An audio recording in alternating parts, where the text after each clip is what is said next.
So the three things we're going to try doing this evening. One, I want to spend a few minutes talking about folklore.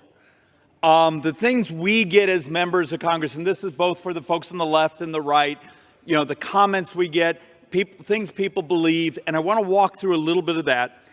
I want to do sort of an update status on what's happening financially.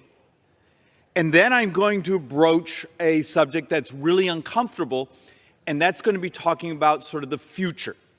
I'm going to talk about sort of fertility rates and what that means to being able to finance Social Security and other things.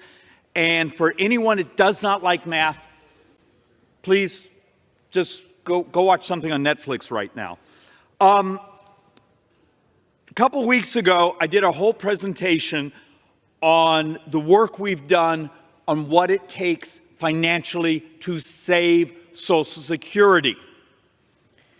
And one of the things I'm genuinely angry about, and have been angry about for years, is the left uses Social Security as a weapon, and our folks are terrified to talk about it because every time we talk about trying to save it, we get attacked.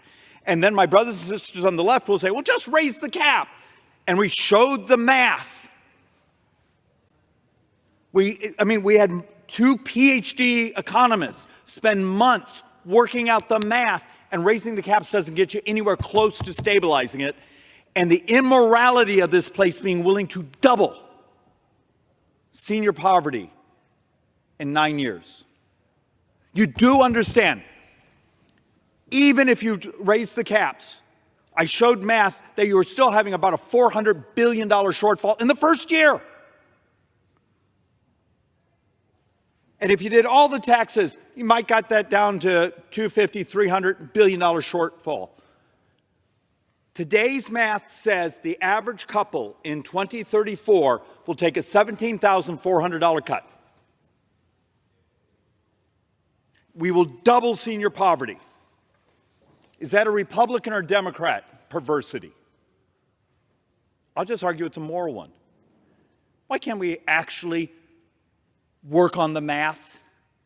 Yet, when I chaired the Social Security subcommittee, every time I tried to do a room full of actuaries and those things, my brothers and sisters on the left found more joy in the politics because it's a powerful issue.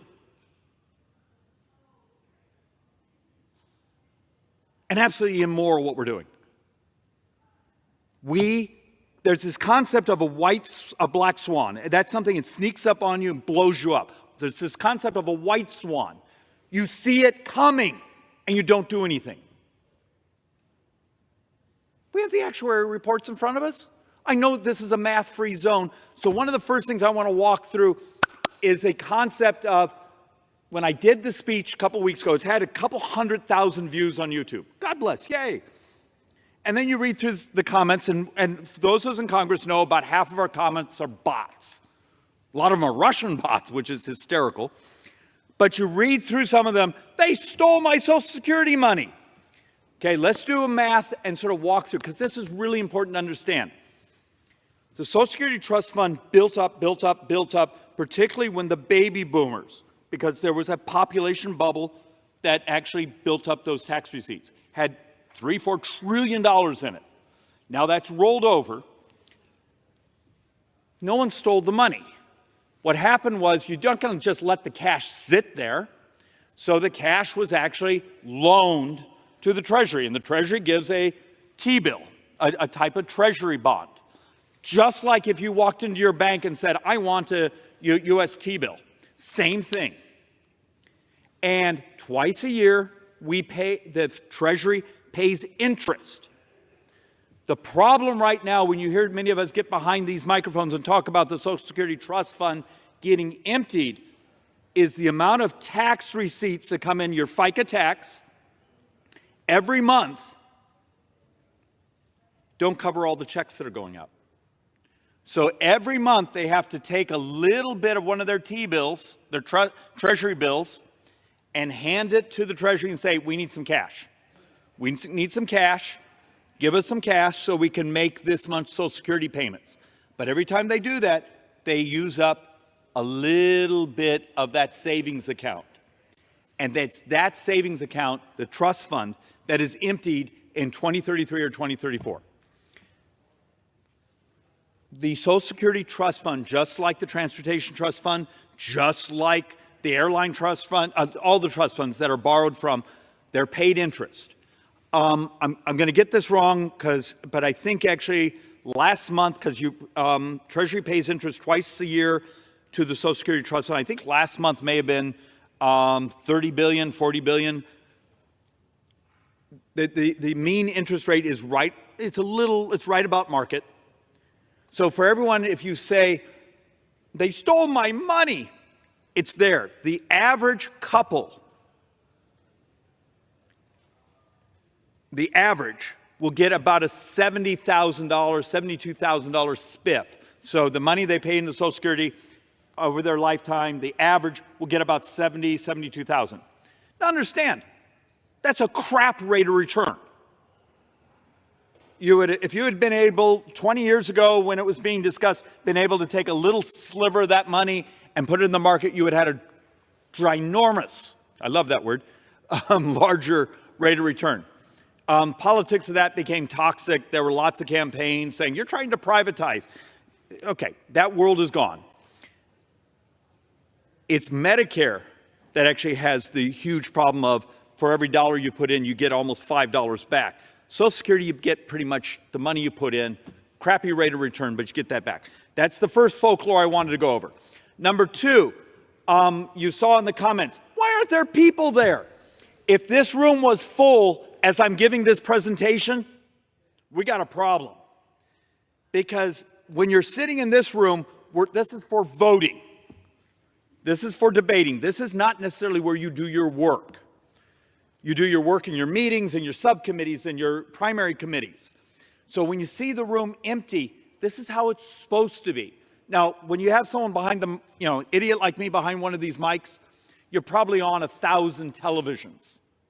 So a lot of these presentations I do, I'm as much here to talk to staff and try to educate them on what's going on in the math. So that's actually one of the things you look for. Another one, I want to say, I have this neighbor, wonderful guy, loves screwing with me. About every 6 weeks, he sends me this text message with this article that's completely fake. David, why do you get 100% of your pension? You got it on the first day. Why do you run again? None of that's true. That's all made up. And you're functionally, for, I think, 25, 30 years, the pension system we have is pretty much identical to the forest ranger. The only reason I say those things is I believe when you see those sorts of comments in posts and other things, it's an attempt to distract. It's an attempt to avoid dealing with what's really going on around us. Madam Speaker Pro Tem, House is not in order. I agree. Members are reminded to take their conversations. Can the House be in order? Will members please take their conversations outside? And sorry, as you know, this room has a really weird echo effect. And actually the echo sort of goes away when there's lots of bodies in here. Where there's not, the sound bounces all over. So one of the points I wanted to go to tonight is what's happening. The economy is actually fairly decent right now. GDP growth is fairly decent. Yet I want to make a point because we did the math just before coming to the floor. So we're functioning, 5 months into the fiscal year? We have added $1,443 billion, $1,243 billion in that 5 months.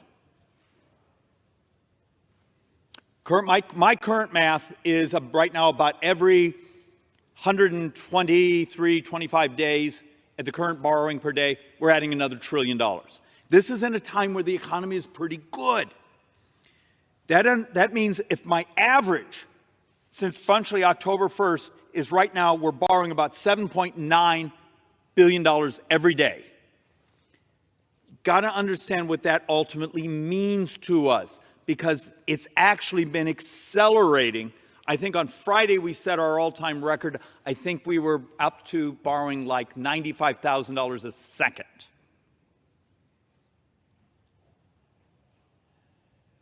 Almost 100% of that growth is interest, and you're going to see this over and over in the charts, interest and healthcare costs. It's Medicare. It's things that we're not allowed to talk about. They're on autopilot. And if it continues, look, my math says we're heading towards about a $2.6, $2.7 trillion borrow this year in a year where the economy is doing fairly well. But if the current math is today's math held up, you do realize you're broaching $3 trillion. Now, I'm hoping we're going to have a really good April tax receipts.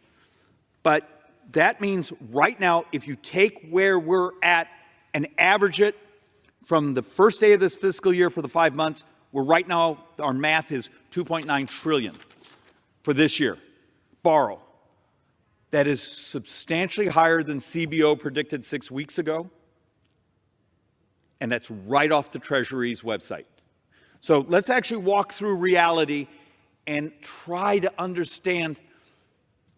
My personal theory is we do lots of crazy conversations around here because we're desperate to avoid telling the public or even ourselves the truth.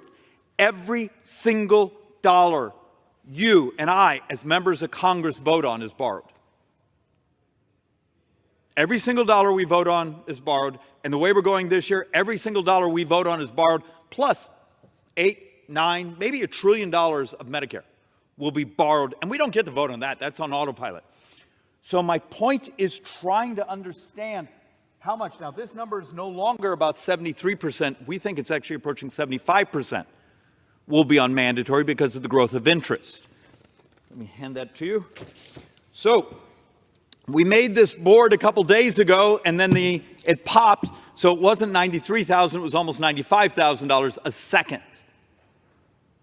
But I didn't want to waste the ink and print a new one. Why do the second? Because it's understandable. I mean, let's be brutally honest. How many of us can see 12 zeros in our head? And my fear is that is one of my great sins in trying to communicate my stress about this, is I'm here saying, it's $1 trillion. No one knows what the hell $1 trillion is.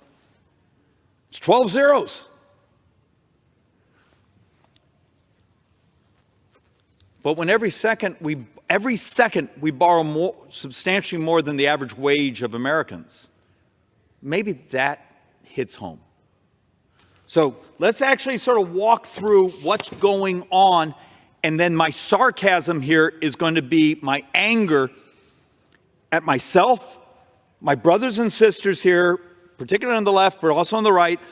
We've been debating and fighting over things that don't even qualify as a day's borrowing. We bring this place to its knees. We remove a speaker. We do this and that. And then you realize the amount of dollars being fought over only equal a couple days worth of borrowing. But darn it, it got us on television. I got to raise some money on the internet. And it's that type of false profit that I will argue is our demise, because if I can get you to fixate on the shiny objects, you're never going to be willing to absorb the truth on how ugly these numbers are. So this is where we're heading towards right now for 2024. Social Security will be our #1 spend. Looks like it's baseline, though it looks like it's ticking up. We're actually seeing something interesting where a number of retirees asking for benefits is actually ticking a little faster than we expected. But $1,450 billion. So $1,450 billion, #1 spend, Social Security. Interest, both gross and potentially net, but gross interest now is our second biggest spend. And I just had to redo the math because our math right now looks like for 2024, we're going to cross $1.1 trillion of just interest. Just interest this year. And I know for many people who are forced, because you're employed to sit here and listen to an idiot like me talk, you've heard this before, but it doesn't seem to sink in. Is paying $1.1 trillion, is that a Republican or Democrat? It's math. Yet we're not allowed to actually talk about it. Because the hallways in this place are full of people coming to our doors wanting more spending, And you point this out to them, and they'll often say, well, take it from someone else. I want my money. It's not your money. It's the taxpayers' money. Medicare, and Medicare is rising rapidly, healthcare costs. And then defense. For all of my brothers and sisters on the left who always say, cut defense, okay. Yeah, it's sort of stupid, but it's the number 4 expense. It's not number 1. How often would you and I go home to our constituents and say, what's the biggest spend in government? Oh, it's defense. No, defense is now number 4. And at the trend line, in the next few years, healthcare will actually be number 1, and interest will be number 2. And Social Security, believe it or not, will be number 3. Are right tied to it. It's a very tight number there. All right, so let's actually walk through the 24 spend because I want to be able to get our heads around this. Social Security, and this was a fascinating number, and we've been trying to also average in what the new appropriations bills, remember, we're just now finishing up our 2024, so we're only 5 months late, is the net interest. Because the United States does something no other industrialized country does. We play a game with how we describe our borrowing. Oh, that's borrowing from the public. This is borrowing from the trust funds. So if anyone's listening right now and you question this, go on, the OECD. Go in and Google right now, or your favorite search engine, what is the debt to GDP of the United States according to OECD? And you're going to get a number, it's like 144%, because they don't let the scam artists say, well, you borrowed it from yourself, but you still have to pay it back, and you're going to have to actually borrow money to pay it back while you're paying interest for it. It's a con. We should never allow discussions in this place and not use the terms gross borrowing, because what? Is it magic money? We don't have to pay it back? It's just money we didn't have to go float publicly traded bonds, but we still have to pay it back. And the reason I built this chart is I wanted you to see a line right here. Even the net interest, so the publicly borrowed money, the interest we're going to pay on that, is still the second biggest spend in this government.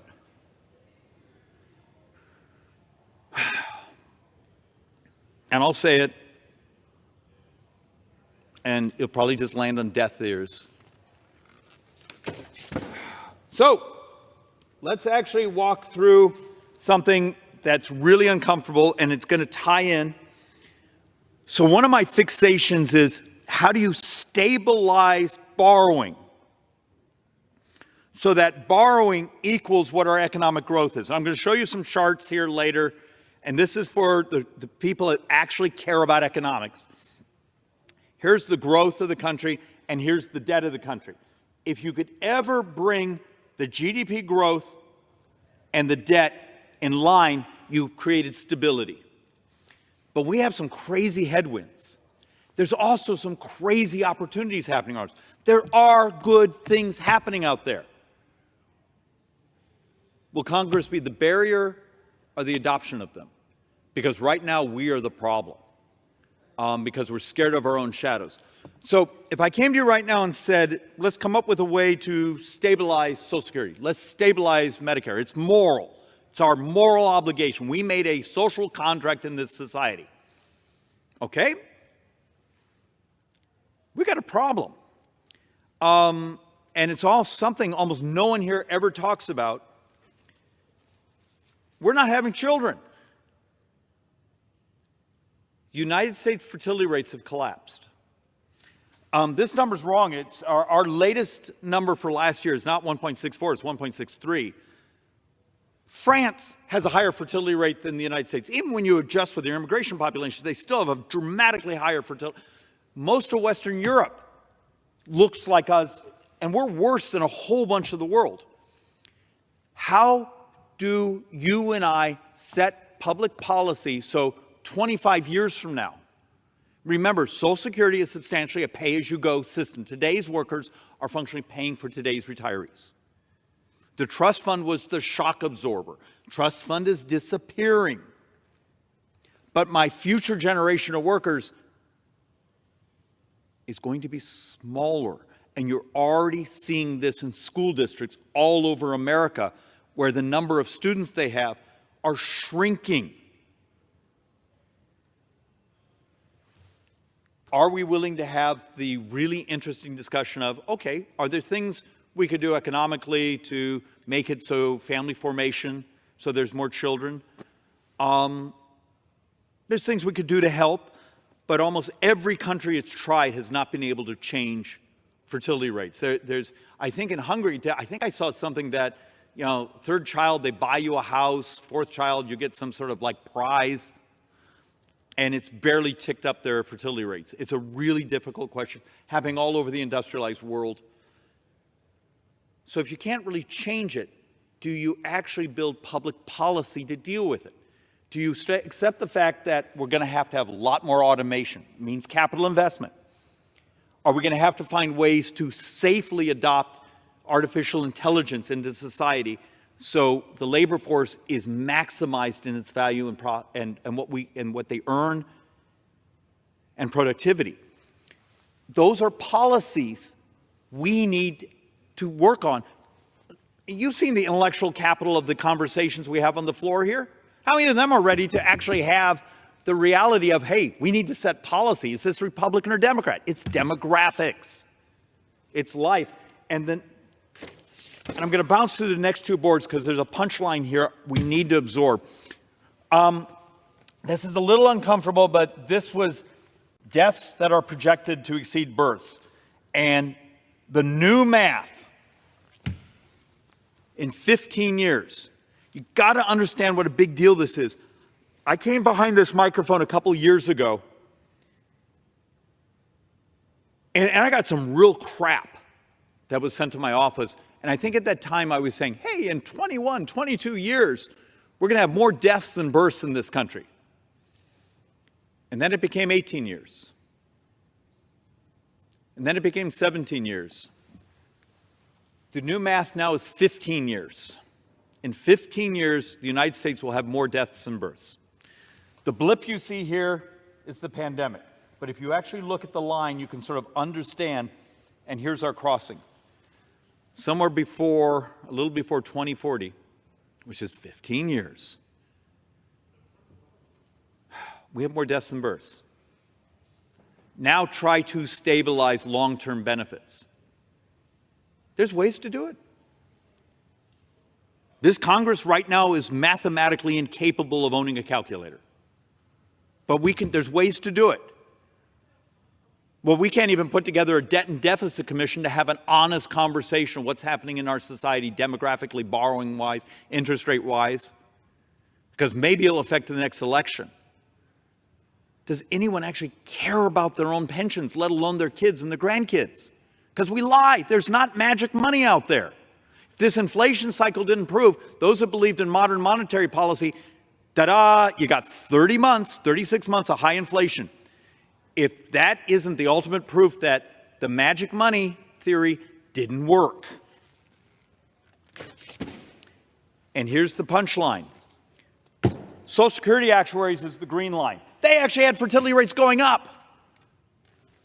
These were our baselines. The baselines are also already have continued to show that they're wrong. Be prepared over the next year to see dramatically different numbers coming at us on what our future looks like when financing this society, because our next generation is going to be smaller. It's math. There's ways to make it work. There's ways to make this a society of prosperity. It just requires intellectual capital, something I'm not sure we're ready to do. So let's do a quick run through. This was just the first 3 months, and I brought these boards back because I saw some things over the weekend where people were just making numbers up. It's not that hard. You can go right to the Treasury's website. You have to own a calculator, spend an hour laying it out, put it in. You know how to work Excel. First 3 months, national debt increased in the first 3 months, and this was important. This is the 2024 number, $834 billion. Okay, if this is the first 3 months, and it's 834. Now, I can hope maybe there'll be magic tax receipts, but multiply that times 4 and you will see what we're projecting. And the part of the punchline is interest continues to grow, and I'm going to show you why some of this is. But in those first 3 months, we spent $288 billion in interest, and that number is going to keep getting bigger and bigger and bigger because this year, it's right around, and there's a debate on how much, because the Treasury announced that they're going to be financing, rolling some of the debt shorter on the curve. So let's say we had a year where we were going to borrow let's use a simple number, 2.8 trillion new issuances. But you still have about 7.9 trillion that comes due. It's bonds that have been sold in the past. When they come due, particularly if they were bonds sold 3, 4, 5 years ago with very low interest rates, what happens? They're now sold at the newer, higher interest rates. And that's the modeling problem right now. Do you remember one of the first boards I showed you that we expect interest this year to be 1.1 trillion? A lot of that's because the amount of debt, it's coming due. It's coming due. And we stayed very short on the curve instead of what I begged for a few years ago, saying, please go long in the curve. Go long, because that way at least you locked it in. And if we have what's happening right now, because understand, because Congress doesn't want to be in charge, because you have a White House here that makes crap up, and I can prove that on a bunch of the numbers that they published last year, the bond market now runs this country. Hear my words. First time the bond market gets cranky, first time we have an undersubscribed auction, you watch how fast this place comes in and we capitulate. Doesn't have to happen. But because we've abdicated our jobs, we basically have made a decision. And this happened actually not that long ago. Go ask some people who were involved in the Clinton administration. Go ask Newt Gingrich. Some of the people are around when the bond market hiccuped and the debt situation then was dramatically better than today. This Congress stood attention and did what they needed to do to make the bond market happy. Because if you have a failed bond auction, you want to see society have a really bad day. So let's walk a little more through some of these.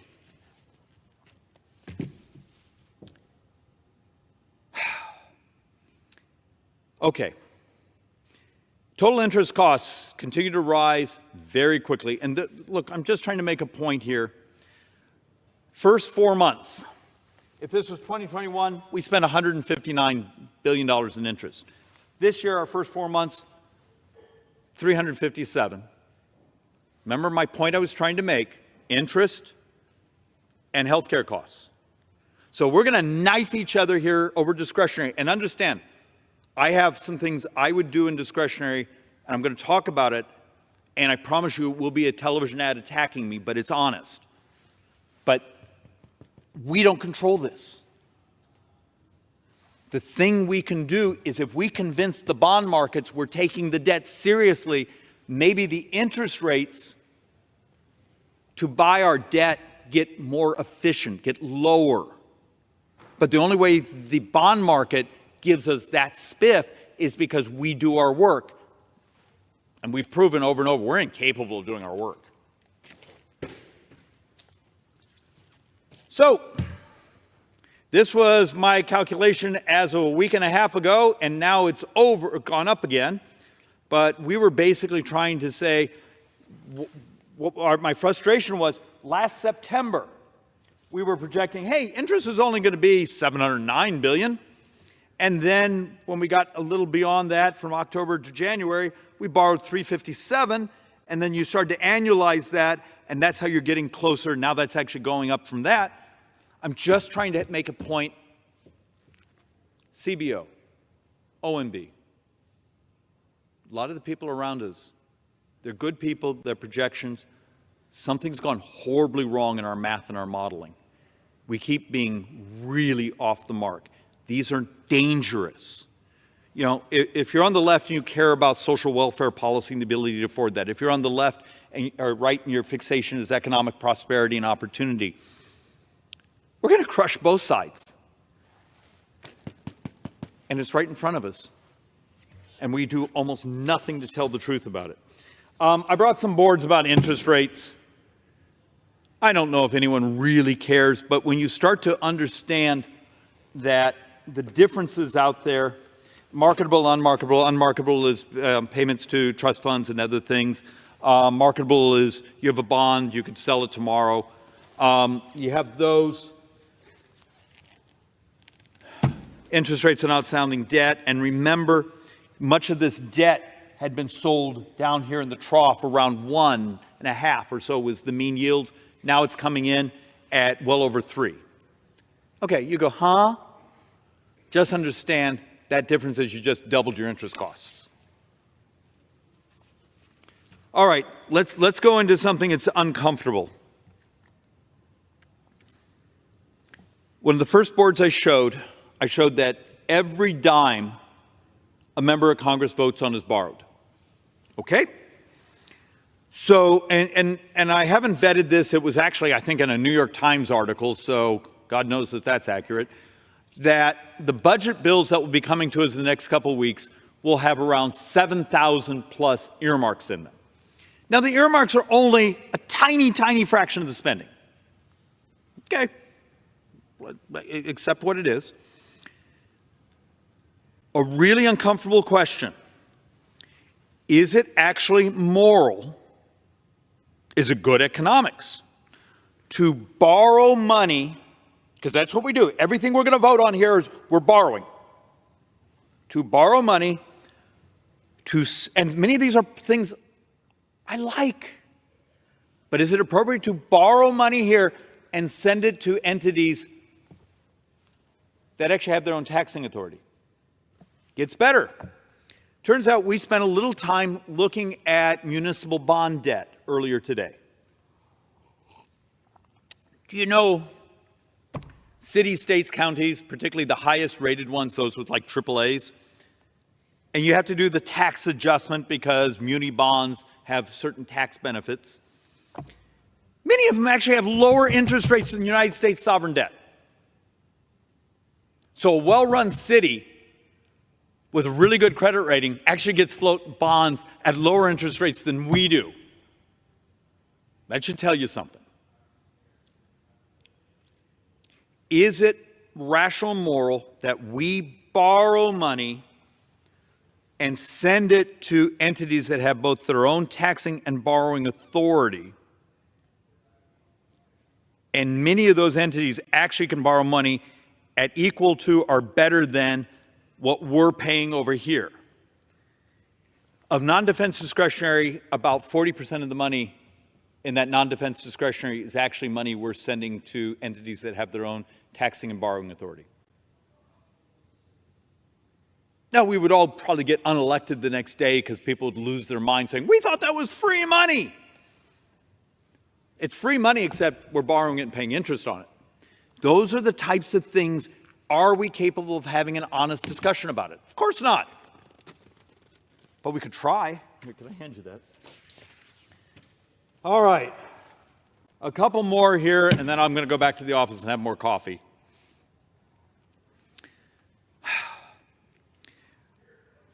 There's often an argument, you can borrow money, but you need, in the long run, to keep it close to the growth of your economy. So how often do you hear people talk about the debt to GDP and the fact the United States now is functionally at 100% of public and borrowed, and if you do total gross, you're well over 140% of debt to GDP. Okay, let's use that entity, and then we adjust for inflation. Because remember, $1 the day President Biden came into office and $1 today, that dollar today is worth 22, maybe 23% less. So you have to do all these inflation calculators. But this is actually that fancy, what's the fancy word? Ceteris paribus, held equal. Trying to point out the increase in national debt, but this is the increase in GDP over 2023. So if this growth here in this debt were right about this green line, you'd actually been stable. In a weird way, when you have a politician stand in front of you and say, we're going to pay it off. Really? Did I mention every dime we vote on is now borrowed, plus close to $1 trillion of things we don't even get to vote on, mandatory spending, things like Medicare, is borrowed? It would be nirvana if we could just work our heinies off and get stability. Bring down the growth of this debt so it would match our growth rates. And the benefit of that is for the left, if they want to spend more money, great. Grow the economy more, creates more capacity, more tax receipts, more borrowing capacity. For those of us who want to cut, we actually know the number we're working towards. That's how we would do it if we'd put on our economist hat.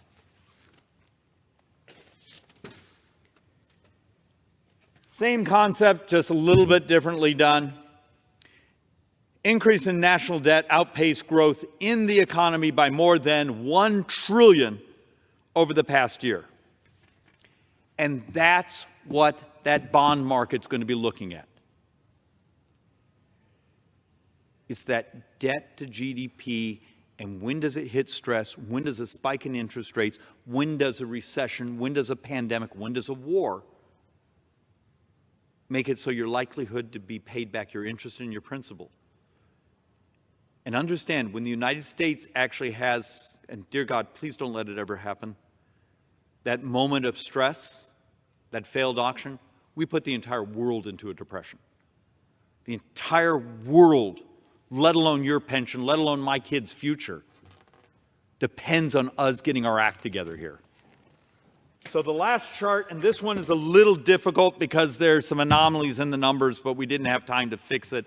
So on occasion, we'll go all the way back to 2000. Now remember, 2000 had an unusual tax collection year because the year or two before that, there were massive capital gains because of the dot-com bubble. So the number is always distorted. But at that year, we collected 20% of GDP in taxes. Okay, long-run average has been about 17.8. So let's actually go to 2023. That year, we collected 16.5% of GDP in taxes. We still had some of the legacy of COVID and some other things. But the other part of this chart, I'm trying to show you the hierarchy of spending. You know, Social Security, where Medicare, defense, others, and you start to see this spending up here. When you start seeing that green, well, the green is nothing but interest. And our problem is, even with the projections, which I hope are right, that long run over the next 8 years or so, we start getting up close to 18% of the economy in tax receipts. Okay, great. The gap continues to still widen. And most of that widening is our projection of the benefits we've promised our brothers and sisters who get older. Our, 67 million of us who are baby boomers. Our health care benefits, the interest we owe, and then back to the point earlier.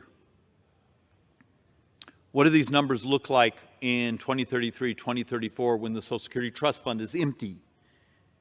Will the policy be we're going to raise taxes? Okay, except I've already done the presentation multiple times on the floor where I brought in the economic data from both liberal groups and other groups that showed even tax maximization. This is the punchline, please understand.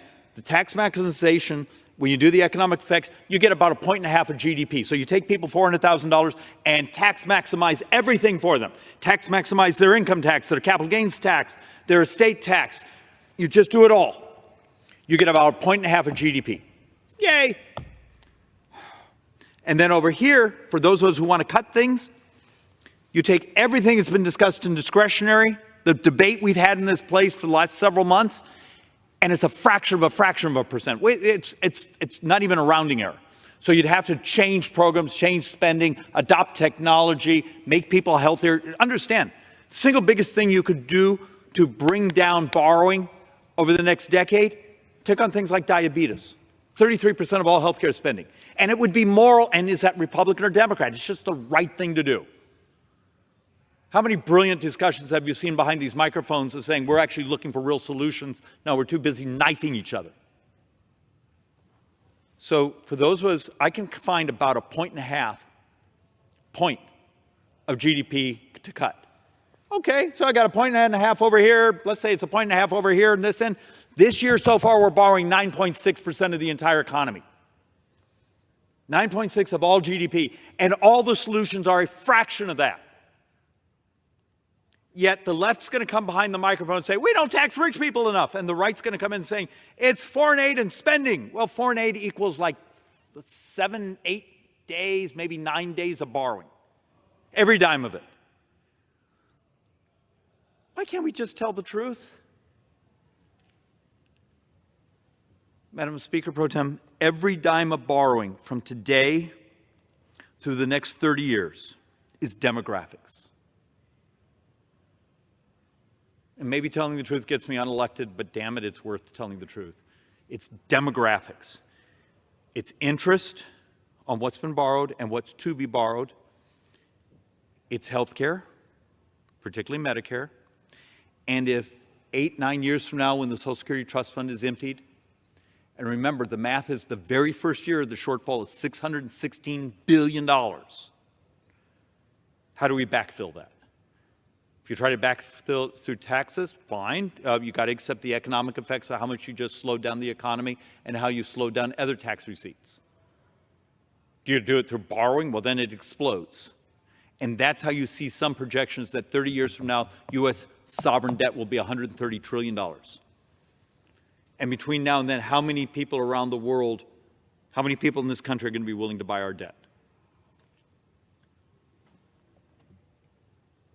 Do our work, take it seriously, put together the Debt and Deficit Commission, demonstrate to the people who want to save and buy U.S. debt that we're paying them back seriously.